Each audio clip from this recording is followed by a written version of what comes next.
নমস্কার, আমি আজলাদা বেগম ভারতী। আজকের আলোচনা বিষয় সিংহ রাশি মে 2024 হতে চলেছে। পড়াশোনা, কেরিয়ার, বিবাহ, দাম্পত্য জীবনের ক্ষেত্রটা কীরকম হতে চলেছে, ব্যবসা বাণিজ্যের ক্ষেত্রটা কীরকম হতে চলেছে, আর্থিক এবং শান্ত জায়গাটাই কীরকম হতে চলেছে। প্রথমে প্ল্যানেট পজিশন একটু বলে দেই কীরকম কী অবস্থান করছে। সিংহ রাশির দ্বিতীয় ঘরে কেতুর অবস্থান, 6th হাউসে চন্দ্রের অবস্থান, 7th হাউসে কেতুর শনির অবস্থান, অষ্টম ঘরে মঙ্গল, রাহু এবং বুধের অবস্থান, এবং নবম ঘরে শুক্র, রবি এবং বৃহস্পতির অবস্থান। কি হতে চলেছে, কিরকম কি পজিশন আছে সেটা নিয়ে আজকে আলোচনা করব। আর একটু তার আগে বলে দিই প্ল্যানেট চেঞ্জ হচ্ছে কবে। প্ল্যানেট পজিশন চেঞ্জ হচ্ছে 11ই মে। বুধ চেঞ্জ হচ্ছে, মেষ রাশিতে আসছে। 14 মে রবি বৃষ রাশিতে যাচ্ছে, এবং শুক্র 19 মে বৃষ রাশিতে যাচ্ছে, এবং বৃহস্পতি যাচ্ছে 1 মে বৃষ রাশিতে যাচ্ছে। এই হচ্ছে প্ল্যানেট পজিশন চেঞ্জ।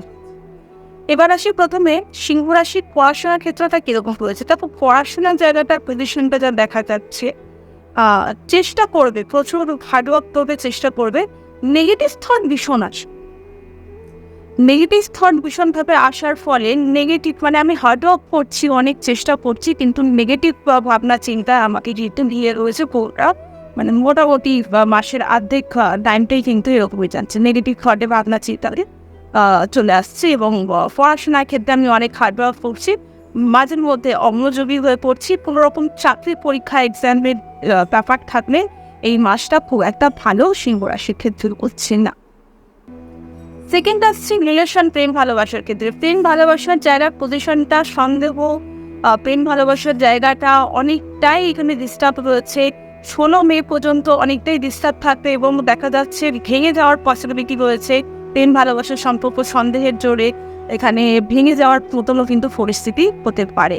এবং প্রেম ভালোবাসার জায়গাটা মানে এক্সট্রা, মানে কেউ মাঝখানে চলে আসছে, সেরকম ব্যাপারও কিন্তু দেখা যাচ্ছে সিংহ রাশির ক্ষেত্রে। এবার নেক্সট আসছি ম্যারেজ লাইফের ক্ষেত্রেও কিন্তু এরকমই পজিশন দেখা যাচ্ছে। ম্যারেজের জায়গাটাও কিন্তু খুব একটা ভালো দেখছি না।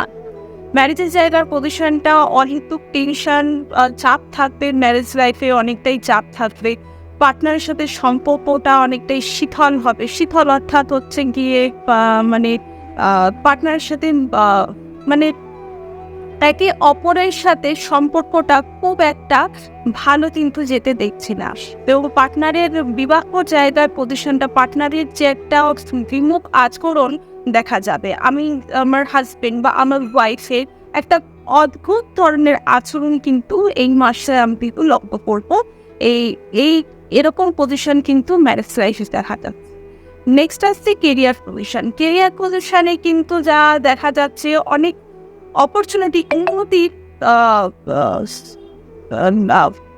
ফেসিলিটি, উন্নতি সেটা আসার রয়েছে, হবার রয়েছে, কিন্তু হয়ে উঠছে না।